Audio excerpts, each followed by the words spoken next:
And now, the SleepHawk Worldwide Podcast. Here are your hosts, Brandon Staton and Tyler Hansbrough.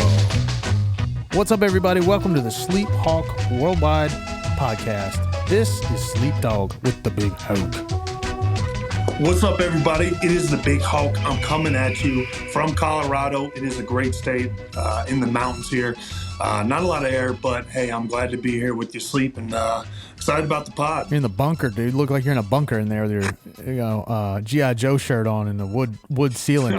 A lot to get into again, I hope you guys, dude, I listened to the last episode just on a road trip. Damn, we should do that again. We should just run that back, open some more cars and talk about Italy some more. God knows there's more stories to tell, but we're not going to do that to our audience. Go check out that episode if you haven't already. But NBA has been just a shit show for the last week.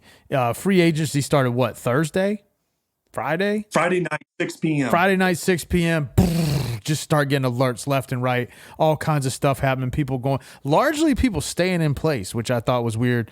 But we're going to get into that. And just in general, the amount of money flying around is absurd in some cases. Big Hawk and we're going to give you who we think are good signings and bad signings. And then just kind of keep you up to speed as much as we can with who's going where and who's staying put.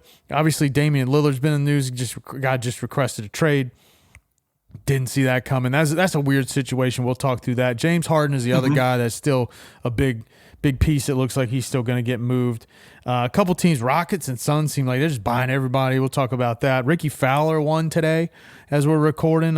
Shout out to BDR, man. Dude hadn't won in forever. Dude hadn't won since I won, which ain't very frequent, but happy for that guy because everybody loves him. I mean, it is about the lowest rung PGA Tour event I've ever heard of, but hey, win's a win.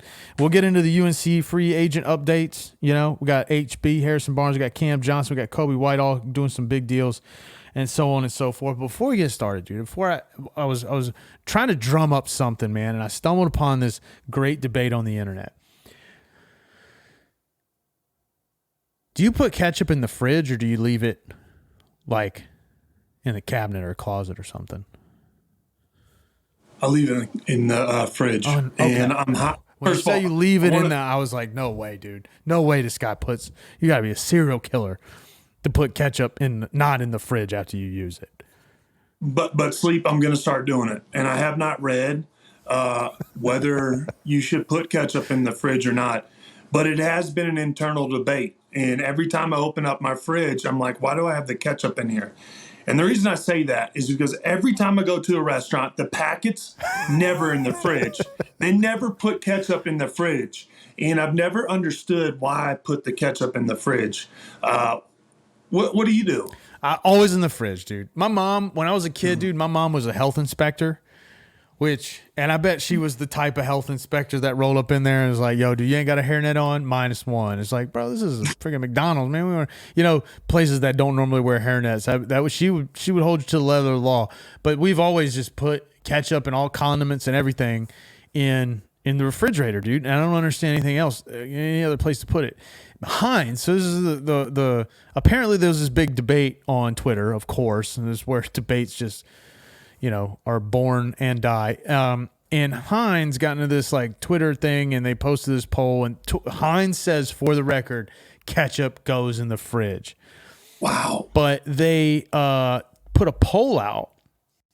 13,000 people voted, which I would have thought it would have been a lot more because I mean, that's just certainly something I would take the time to click on. 63.2% of people put it in the fridge.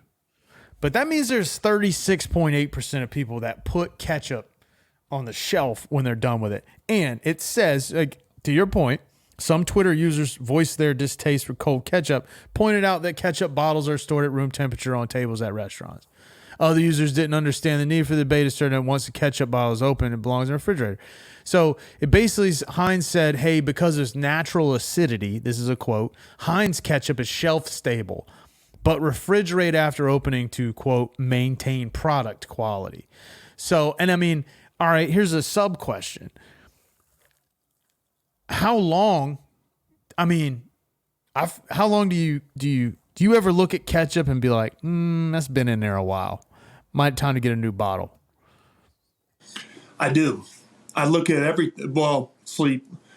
I try to keep up with it. You go by the born on date? Yeah, I go best sell by, whatever it is. Uh-huh.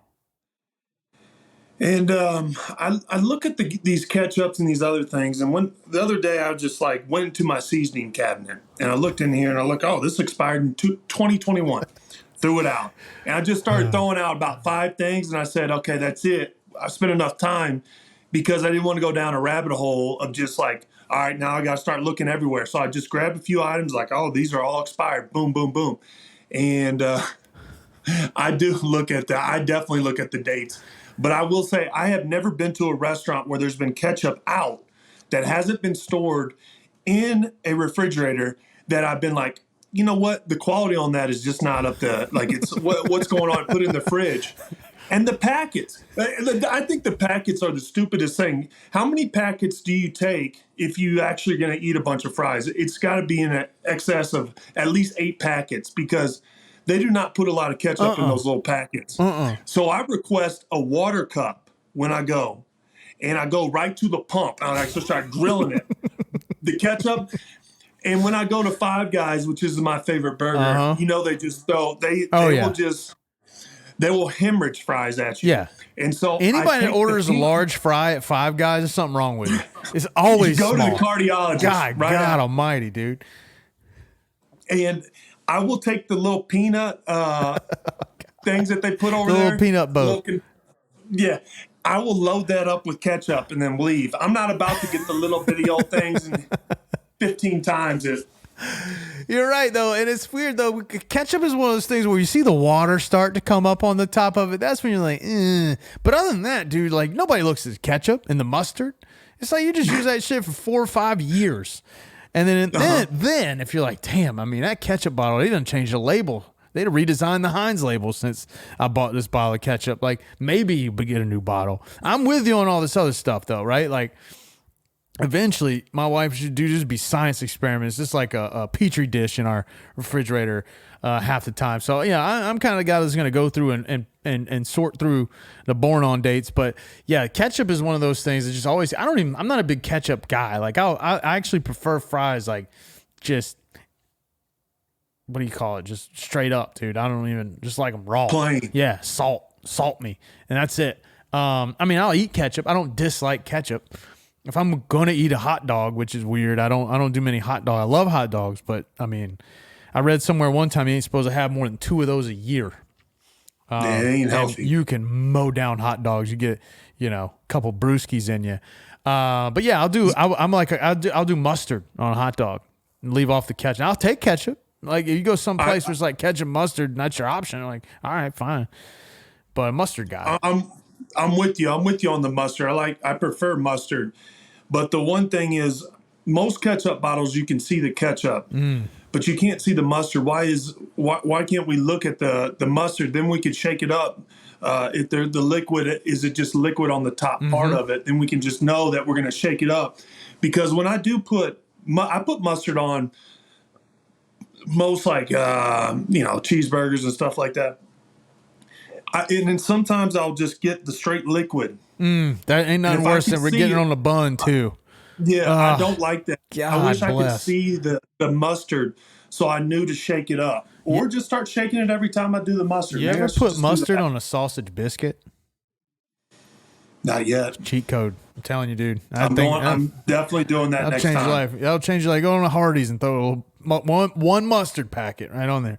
I'm telling you, man, it's I don't know, that's some old school 80s shit right there. Anyway, we just talked about mustard and ketchup for 10 minutes on the pod. That's gotta be a record. That's how you get through summer.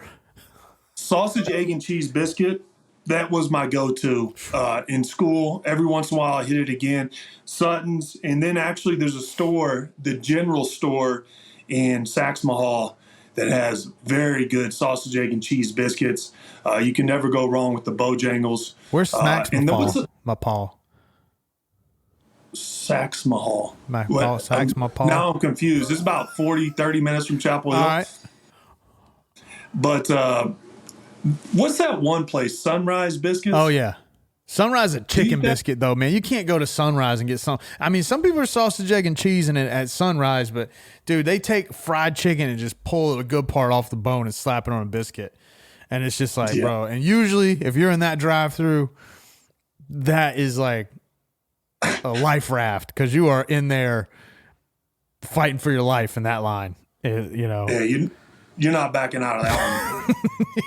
Yeah, not to mention, you're probably about 800 White Claws deep the night before, just like, yo, just give it to me.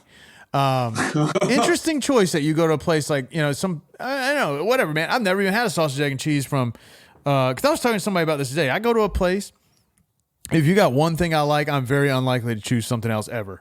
Like, I'm creature of habit, dude. I'm going to get the same thing that I liked last time, and if it's good again, I'm going to get it again, and so on and so forth. And if it ever ceases to be good, I cease to return. I don't try anything new. But yeah, dude, it's I was always McDonald's sausage biscuit. God knows what it's made out of. I mean, holy shit, man. It's probably made out of whatever, some sort of waste byproduct, right? But man, I grew up on those things. And I remember what's really crazy is if you haven't in a long time, you do the what do they call the thing with the pancakes and the eggs and then the sausage, dude. Man, with the syrup dude, that is so good. It is about as good. It has every literal element that is unhealthy about it is turned up to 1,000. So the sausage is like gnarly greasy, right? The eggs are just like dust. The pancakes are just, you know, they came out of some sort of microwave. And that syrup, dude, is like, if you dropped one more grain of sugar in that syrup, it would turn back to sugar again. Like the whole thing would just become flat out like table sugar. It is so damn sweet. It's like fructose or glucose or whatever it's called, toast. It'll make you comatose. You eat one of those things. And there's about 8,000 calories. It has a name though. I got to Google this. I can't remember the name. I ain't had one in so long. Used to mow those things down as kids. Man, I didn't eat at McDonald's for years. And then I was randomly somewhere in a rush and I needed to eat breakfast. And I pull in there and I ordered it by accident. Big breakfast. I took my first with hot cakes. Sorry. Oh, hot cakes, amazing. But I remember when I took my first bite of that sandwich, it was about a year ago. I was like, holy hell, what is this? This is amazing. Hey, if you're listening out there and you haven't tried this from McDonald's, just go do it. You don't care about your health, go eat it. Guys, it's amazing. I'm on here, all right, a big breakfast with hot cakes. You get, and the butter, dude, the butter at this place. And the hash brown, you can just feel the grease. Like you get a film on the roof of your mouth after eating that hash brown. I could eat 80 of them hash browns. And dude, the butter is like, you know, they give you speaking of how many do you get one for each pancake. And it's like spreading just a cloud on a cloud. I mean, they're so soft. There are 1,340 calories in a big breakfast with hot cakes. I'm curious to know, like, a large pepperoni pizza calories. Sleep. I've also got to bring this up because I really did like the biscuits and gravy growing up from Hardee's. I really thought that was a really good breakfast as well. Hardee's. Oh, hell yeah. They used to sell, they used to just give you an unlimited amount of gravy, and they had a little sausage in there. Then you had your biscuits. Just really good back in the day. Gosh, that was a good breakfast. I just Googled how much is in a one large pepperoni original crust Papa John's pizza. There are 2,560 calories in a pizza. 104 grams of fat. I don't even know what that is. I don't even know what. Okay, let's see. Holy shit. They have this thing where you can like look at like right here. Oh, the Calorie King. This is interesting. Probably don't ever want to look at this website again. So they have there is 240% of your daily value of saturated fat in one pizza. Now, should you eat the whole pizza? Probably not, but I can come close if I'm just really feeling it. Sodium. I'm with you. 6,480 milligrams of sodium. I don't even know how much. 240 is 80% of your daily value of cholesterol. Wow. Wow. Okay. So yeah, Papa John's pizza is twice as bad as a big breakfast, but 1,340 calories, dude. And they bring you this thing on a little styrofoam plate, and it ain't that big. It ain't the size of my laptop. Maybe half the size of my laptop. Yeah. Yeah, dude. You're getting like, the best part is you're getting melted styrofoam in that last pancake. Because it is just straight nuked. 200, what is it? Boiling water is 212 degrees. Well, these some bitches are 211 and pushing it. So anyway, at your own risk. Good God Almighty, dude. And to think this is the type of shit we grew up on. Now I see kids and they're like eating fruit and, you know, chewing on like granola bars, dude. We were eating fruit by the foot, which was, oh yeah, that was.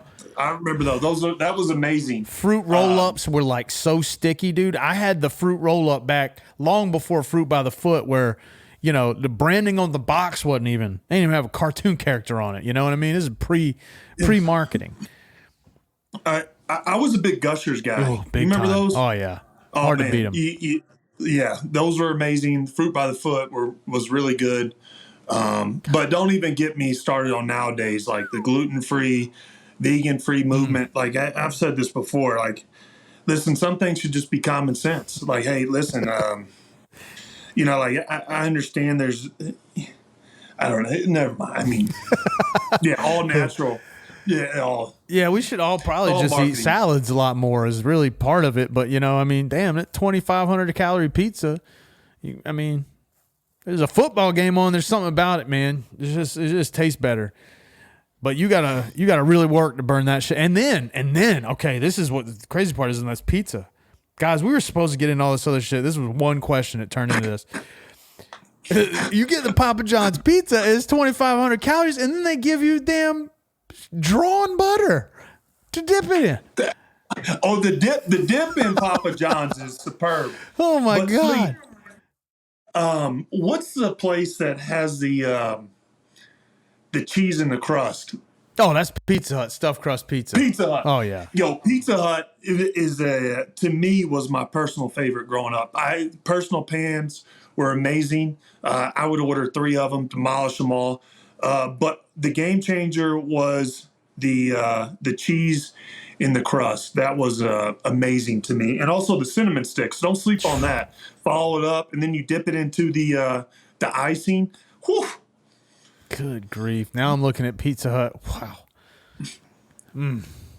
Here we go. NutriFox. There's all kinds of these websites. All right, what is saying helpful? One pizza.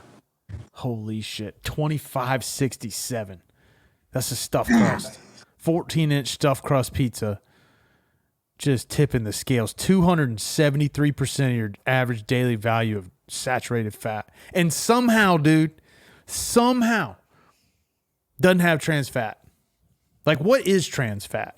Because you look at the most unnutritious foods in the world, and you're hard-pressed to find any that have trans fat. Now, here's another thing. I'm in this other website, dude. There's a lot of positives about a stuffed crust pizza, dude. You scroll down a little further, it's got 172% of your daily value of calcium. Vitamin A, 122% riboflavin. 240%. I guess that's B2. B12. Damn, dude. Vitamin B, 252%. Zinc, 127. Iron, 106. So it sounds like if you eat this thing, you're going to get sick to your stomach, but you're not going to get sick. You're not going to catch a cold because it's got all these vitamins in it. Well, Sleep, hell, there's vitamin C. 32% of your daily value of vitamin C in a pepperoni pizza. Like, where the fuck does the vitamin C come from? Go eat these things. This is guys. Sleep. I used to eat a pizza the night before a game, every single game in college. But you didn't know that. I did not know that. A few years in the NBA until I was just like, there's too many pizzas to try to eat because we play 82 games in a season. So, bro, yeah, I hope Portnoy's got the damn presidential healthcare team following him around, dude. I didn't realize pizza was that unhealthy. This is an eye opener. Oh, Sleepdog, man, I've been hitting the road. I've been doing some jogging, trying to lose some lbs, man. And I ate pizza the other night, and that's probably why I ran 10 miles and didn't lose any weight. But damn, dude, I'm telling you, that's heavy. Pizza every night, dude. If I ate a pizza right now, if I ate a pizza before bed tonight, I'd be out of commission tomorrow. I always feel like crap. I mean, but it's so good. I love pizza. Yeah, it is. Anyway, it weighs on me now, guys. Put your ketchup in the fridge. NBA trade or free agency has just been almost as wild as the calorie content of a pizza. Everybody going everywhere, and a lot of players that were rumored to be on the move. You know, Draymond Green comes to mind. Mm-hmm. Several others. A lot of guys stayed put, which I thought was really interesting. The only two big names that are really still out in the open are Harden and Lillard. But just some of the money going around is insane. But before we start to talk about that more broadly, let's get into our good and the bad. All right? Give me, I don't know, give me two or three of your who you think were the best signings in free agency. So right now I have Brook Lopez, 2 years, $48 million, going back to Milwaukee. I think he's actually gotten better, even though he's getting older in his career. He is a guy who has a lot of experience and also gives you an outside shooting presence. He is a very good three-point shooter, but also has a lot of defensive length and contest shots. He's been a really good player for Milwaukee, and I think he's another piece that they can continue to build and also put them in good position for a championship run with Giannis. So I think that was a good signing. And then my next one is Harrison Barnes. I think that Sacramento got a pretty good deal from him. And, we've talked about this and you've said this. I agree with you. I think he's an underrated player. I think he can do a little bit of everything. He can guard, he can shoot, he has a lot of skill. And it didn't cost Sacramento a ton of money for what they got him for. You brought up a good point about HB in our side chat, which is something we forgot to mention in the last pod. I agree with you on both of those. I had Harrison on my list, but his availability, dude, is like Iron Man. He's always there. And dude, if I'm looking to spend money, there's a lot of guys getting money. Like Kyrie got a bunch of money, and some of these other dudes, I'm trying to look here just right off the top of my head, are getting a bunch of money and they ain't playing. Right, you can't rely on them, or they're injury prone or whatnot. Not Harrison Barnes, dude. That guy's a stud. He's been playing a long time. He's a great starter. Like he's like a role player starter hybrid, right? He's a guy that's going to start wherever he goes. Very few situations in the league where he's not going to start. He's like the unsung guy. Like nobody really, and he's going to give you what? I'm just guessing he's going to give you 15, 6, and 4 a night. Something like that for all eternity, man. And he's smart, and he's, doesn't have an ego, and he plays well within the framework of the, whatever they got going on. In Sacramento, I think isn't going anywhere. They re-signed Sabonis on a big ass deal. They got De'Aaron Fox is there. They went and even made smart decisions like Alex Len. If only, a casual NBA fan has no idea who Alex Len is, but he's a good backup, probably even third rotational center, and they know how important that stuff is. And, so I think him signing is a big piece for Sacramento, and it's a smart signing. Brook Lopez, that's the thing that basically all the talk about the Bucks was they got to sign Middleton and they got to sign Lopez, have to re-sign, and they did. And so, for that reason, I agree with you on Lopez. I think Cam Johnson in Brooklyn, this is not a homer pick. He's one of the guys I had as a good re-sign. He got $108 million over 4 years. That's a lot of money. I think he was what is he, tore his ACL or Achilles or something year before last? ACL. But he's a guy that I think is still young. I mean, Cam's probably 25, maybe. And I think he's still a guy that his best years are ahead of him. And I think he's going to be a really important player on that team for a long time. And he would be a guy, I mean, he reminds me a lot of Danny Green, like his ability and his role and that sort of stuff. And he's a guy that's going to play in the league for a long ass time because he can shoot. Oh yeah. And he's what, 6'9", Cam tall, 6'7"? Yeah, he's 6'7", 6'8", Yeah. somewhere in between there. You brought up, I want to clear this up. He had meniscus surgery, I think a year or two ago. Mm-hmm. He might have torn his ACL at some point, but I think recently he had the meniscus surgery. Got it. So I didn't want to just say that without knowing. But yeah, we talked about this. DG's a great comparison, and we've talked about this on the chat. I thought that Chris Middleton from Milwaukee would be like a guy if he really continued to improve and we saw his path. He's some guy that I think I think Cam could have kind of the same career path as Chris if he continues to develop and get a lot better. But Chris Middleton, during his injury-free time and kind of in his prime when he was with Milwaukee, he was a go-to guy for them late in the game, got buckets, really good shooter. He's been dealing with a lot of injuries lately and hasn't been available. And he's kind of hit a little decline, and I think that has a lot to do with, it's trying to get back into rhythm, getting back into shape after injuries and surgery. So it's hard to really get his rhythm, but that is someone who Cam can definitely, have a good model for where maybe a career path could be if he meets his expectations. Yeah, dude, Chris Middleton is a 3-time All-Star, and he's a hell of a player. So, I mean, like, and look, man, you don't make $108 million if you're not a potential All-Star. And I agree with you. And so, I think in the Eastern Conference especially, Brooklyn's roster right off the top of my head, I mean, they got Mikal Bridges. They've got, they got some guys, but it'd be interesting to me, sidebar, whether Cam Thomas plays more this year. I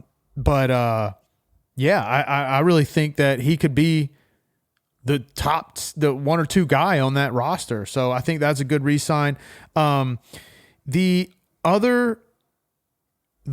There's a couple that are like, I'm on the fence about Draymond. Like, I really kind of feel like the Warriors, like, it's tough to call him bad re-sign, but I kind of feel like I've gone on the record here saying I really like Draymond. I really do. I think he would have been a great sign maybe somewhere else, but the Warriors are in a weird spot. We can talk more about that later. So I'll pass on him. My biggest signing for any team in the NBA was Derrick Rose going to the Grizzlies. They need him so bad to get in and talk some sense into Ja Morant. I felt like that was a brilliant signing because they got him 2 years, $6.5 million.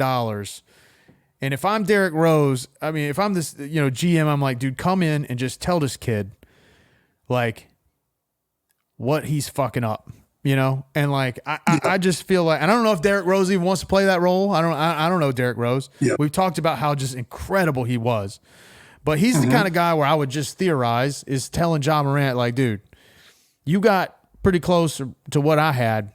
It was taken from me because I got hurt. Right. I didn't do anything dumb and I lost it anyway. So like, dude, shame on you for acting this way, and failing to take advantage of something, that guy like me would kill to have. So I thought that stood out to me among all these, signings, as not only was it a good signing because you get a good player, but you get a good player that fills a need for your team. And really, I think is going to change your the team's mentality with dipshit, Dylan Brooks out of there. He's going to play in the start of the season, and then he's only $6.5 million. And I still think that in today's money, that's a deal. Yeah, and also you can't place a value on having a good veteran, kind of lead and show some of these guys, how to be successful in the NBA. I think D Rose is a pretty quiet guy. I think the best leadership he'll bring is by how hard he works, how he takes care of his body. He's been through some injuries, but also he's a hard worker, shows up to practice every day. And I think that Memphis is kind of taking a step back because I kind of think they let the outside noise kind of get to them. Yep. And, everything that they've been associated with, Ja Morant off the court issues. And it seemed like Dylan Brooks was getting, a few off the court issues and guys were going out, staying out late. And for a young emerging team, they need veteran leadership. And God, I can't believe I'm blanking on the big guy they have there, Adams. Steven Adams, yeah. Steven Adams. I think he's a good leader as well. He came out in the season and said, these guys are going out. Like, we can't be going out at night and take this seriously. Like, yeah. And at some point, it's going to catch up with you. And the expectations that Memphis has for this team and the amount of money they've put into it, you've got to take it a little more professionally. Yeah. And you're kind of seeing this same situation with Zion a little bit. And we've talked about it. Veteran leadership on these young teams is really undervalued in this NBA. And I couldn't emphasize that enough. And that's a big reason why I thought Wembanyama going to San Antonio, I was happy because he's going to have a lot of good examples. But, yeah, I think Derrick Rose to Memphis is a good fit. Yeah, they got an interesting roster. I mean, they went out and got Marcus Smart. They still got Jaren Jackson Jr. Ja's only out 25 games. I mean, hell, all they got to do is tread water for 25 games. I'm still just blown away that he didn't get more. But, good on them. And they still have a strong roster, and I think what they were missing last year they get now, which is I think that Marcus Smart is a far more tolerable antagonist than Dillon Brooks was. He still brings that sort of mentality. And then, Derrick Rose is a guy that, is probably, like you said, going to lead by example a little bit more, and they could certainly use that too. Let's get over to the bad, all right? I narrowed my list down to 6, and I couldn't get rid of any of them because I've got justifications for all of them. At least one I know we agree on, most 99% sure 2 of them. And then the others I have what I feel is very solid justification for. So I'll go first this time so as not to steal the shade. Dillon Brooks, Fred VanVleet. Those are 2 of the most head scratchers I've ever seen.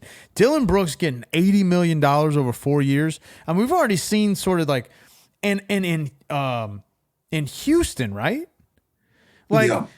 Houston is a young team, and Houston got VanVleet too. VanVleet's a good player. But they got Jalen Green, and they've got Jabari Smith, and they've got Sengun. I mean, they've got young players. They got good young players. And bringing Dillon Brooks in is just a head scratcher to me, man. I just don't like the guy. I don't think I think he's a fraud. I think all of this stuff is just this tough guy thing is his way of being relevant.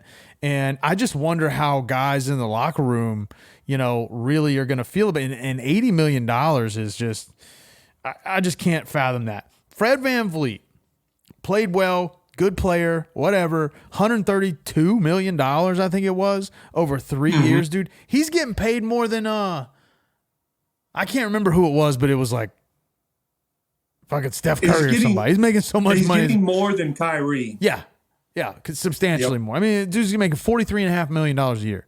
Like Fred VanVleet, dude, come on. Now, I know money's flying everywhere. All right, so anyway, we can go down that road. Here's my other 4, and I'll be brief on them. Max Strus, can't even remember where the hell he signed. Cleveland, I think. 4 years, $63 million. Max Strus, okay?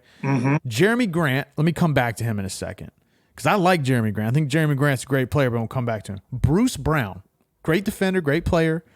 2 years, all these are mostly money. 2 years, $45 million for Bruce Brown? Seriously? And then the other one is, I'm going to come back to in Strus, same thing. It's like you're going to give this guy who's relatively unproven 4 years, $63 million? Holy shit, man. And then the 2 that are most interesting to me are Grant and Naz Reid. So Naz Reid I like Naz Reid. But 3 years, $42 million, and you already committed to Gobert, and you already committed to Karl Anthony Towns. Like, why in the hell are you paying Naz Reid $42 million? And then the Jeremy Grant thing, I think Jeremy Grant's a good player, but 5 years, $160 million. Okay? I was reading where that's double what he's worth. And the reason that's such a bad signing is because that absolutely sealed the deal on Lillard going out of town. And it was a really shitty situation because I bet Jeremy Grant's like, hell yeah, man, I'm getting paid and Lillard's still here. And by the time that ink was dry, Dame was like, yeah, I'd rather play in Miami. So those are my reasons and rationales. Most of it has to do with money. And then, everybody else, these guys are just in most situations, I just think overpaid. Like Fred VanVleet has got to be an MVP candidate at that price tag.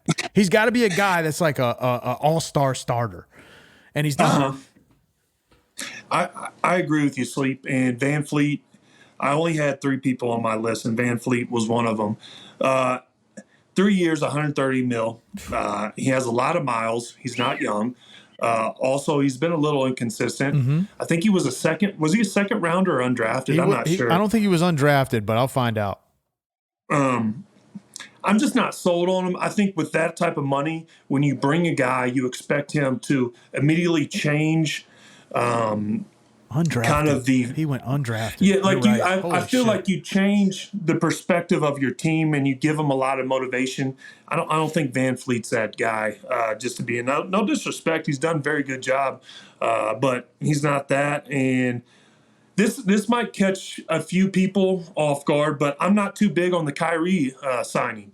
And the reason I say that is because Kyrie's been, he's been a voice, or there's been a lot of off the court, debates or issues with Kyrie, and it didn't seem like him and Luka were having a good, smooth transition when he did come to the team. And also the record with him, I think, was even worse. And it didn't really look like it was going to work. And the reason I think it could be a bad signing is because there was a lot of rumors he was going to L.A., and it seemed like he wanted to go to L.A. And then, you want a guy on your team that wants to be on the team and it's not looking for a different situation when things go bad. But also, to me, I think you want Luka as that main guy for the years. And I'm not saying that's not going to be the case. I'm just saying when you bring a ball-dominant guard like Kyrie, I feel like you're taking the ball a little bit out of Luka's hands, but also he could use some weight taken off of him, but I think that's not the way to go about it. Yeah, I thought about Kyrie because, it's no secret that I ain't a fan of Kyrie. And I think that but you can't ignore the value you get if he's playing. You got to figure that, all right, COVID's behind us, so we don't have to worry about that. The chance, there's one big chance of him doing something dumb. He can definitely uproot the locker room. I wouldn't sign him. I wouldn't sign him at all. I just let him walk. But when you're going to pay Fred VanVleet that kind of money, and I think they got Kyrie cheaper. I don't like Kyrie, but he is a whole nother universe beyond Fred VanVleet. And if they can make it work, and also Cuban ain't stupid, he's going to sell tickets, right? They're going to stay relevant. Luka's really young, right? And I also think at the end of the day, Kyrie's tradable. And I think they know that, hey, man, if the shit hits the fan and he wants out of here, we'll get him out of here. Somebody will take him, right? And he's just too talented to pass up.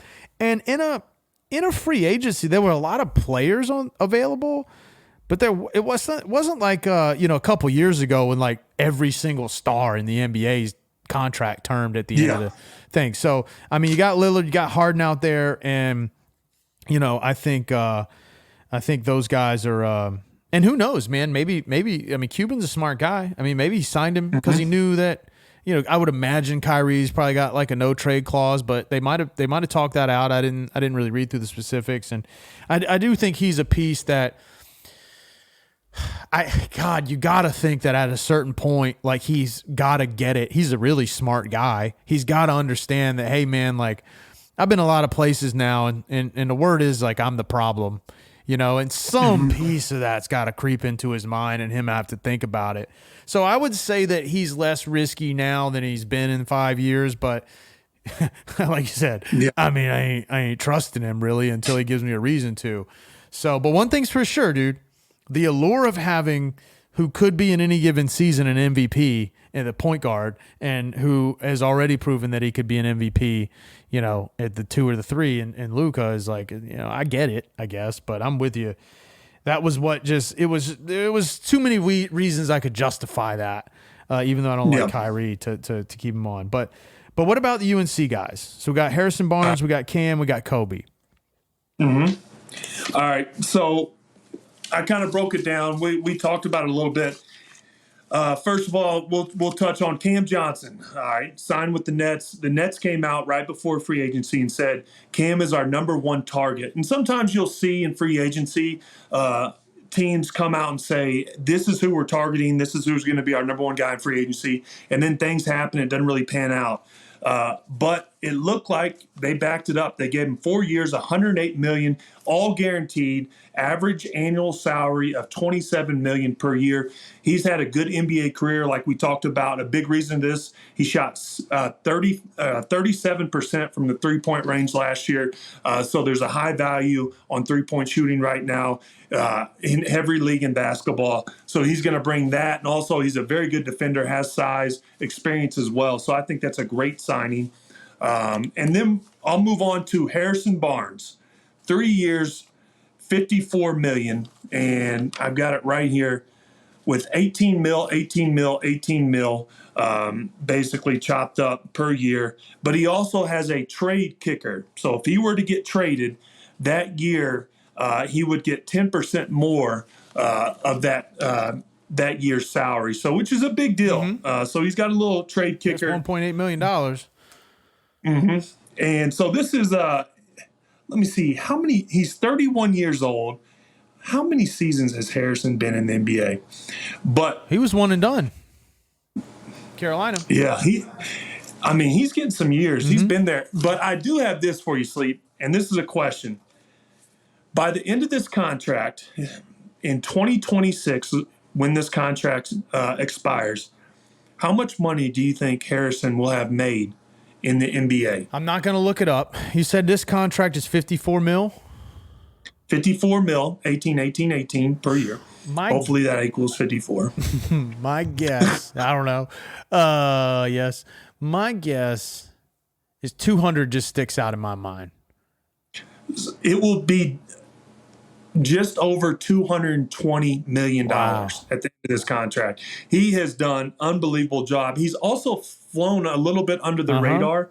Not a lot of, he doesn't get the hype he probably deserves, but man, he's done really good. And, I'm happy for him.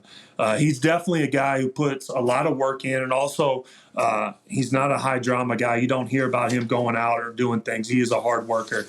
But the last guy that was a big deal in free agency, and this one kind of popped up. I was monitoring it because, going in to the NBA draft, 4 years ago, Kobe White was a player that a lot of teams had targeted and said, this guy's going to have, a good NBA future, which he does. Mm-hmm. But I was seeing, because he's the playing time has been a little inconsistent, and a little bit has to do with their old coach Boylan, Jim Boylan, who I played for, and he can be a little up and down. I wasn't always the biggest fan, but, that happens. But they gave him 3 years, $33 million guaranteed. And with incentives, this could get to the $40 million range if he meets those incentives. So this is a big deal for him. It shows that Chicago still believes, and they want Kobe back. And this deal got done pretty soon, so that's always a great sign. And I'm happy for him. And I think that he'll get more playing time, definitely, and exceed these expectations because Lonzo Ball recently came out, and he's going to be done for all of next year. Mm-hmm. And who knows if he'll get healthy enough to get back on the court. I hope he does. I know he's been going through it. Hasn't played basketball in a long time. But I see Kobe doing big things in Chicago. So last year, Kobe's 27.5 minutes. So to your point, he's a rotational guy. He's not a starter. Shoots it, good clip, 43% from the field, 38.5 from three. 3 assists, 3 rebounds a game, half a steal, so he's averaging 13 a game. Kobe White's 23 years old, man. Young guy. He's just one of those guys that you think is 28, 29. He's 23 years old. So this could be a huge. I think you're right, man. Like he's easily still a guy that can break out. A 23, super athletic. Like guys like Steph didn't. I don't think Steph broke out to his third or fourth year. He's like 25. So no.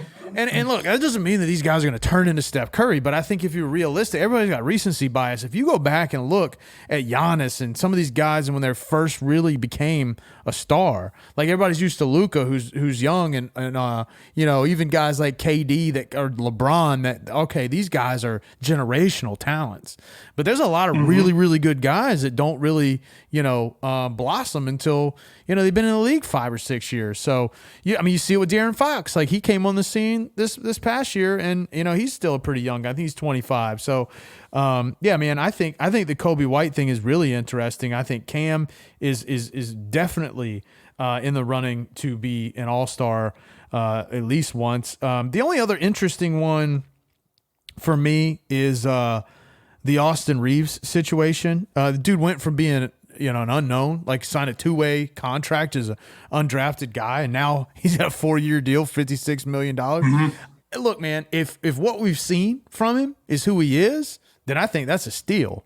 But he's a heady player, he's smart, he plays with passion. He's like, but is Austin Reeves that good on a team that doesn't have LeBron James, for example, or Anthony Davis? Like, is he that good in Houston or in Memphis or in Chicago? I don't know. I don't know if he's $54 million good, but in the right situation, I mean, I think that's, he'll be a tough guy to dump at some point, I think. And there may be player options, right? I don't know if that 54 is, I think that 54, 56, whatever it is, I think they gave him the highest guarantee he could get. Oh, it's guaranteed. So, and I'm not big on that signing. The only reason I say that is because I'm not sold, and I think it's just a quick – you'll see sometimes in the NBA these guys pop up real quick, have a great half a season, and they get paid. Just the right timing happened for this. But I'm with you. It seems like LeBron and Anthony Davis were kind of in and out of rotations all year. And so somebody's got to score. Somebody had to step up. And listen, he probably earned that contract. But if those guys were healthy, would he have had the year that he had? I'm not sure. But I still have a big question mark about this signing, but it will be answered in years to come to see, what they do. There's a lot of pressure on LA and Anthony Davis, by the way. I think he's got to live up to that. He's got to be more consistent with being on the court and being healthier, being available. And also, I think his perspective outside of LA, people are starting to wonder a little bit. So I think this might be a little revenge year for AD. Yeah, everybody talks about a sophomore slump too with these guys. So that'll be really interesting. Like, you got a whole offseason to game plan for a guy like Austin Reeves. Like, how effective is he going to be now that he's not catching people by surprise anymore? That was a big talking point this year when, early part of the year when Scotty Barnes was struggling a little bit. Another guy I think is a just absolute stud.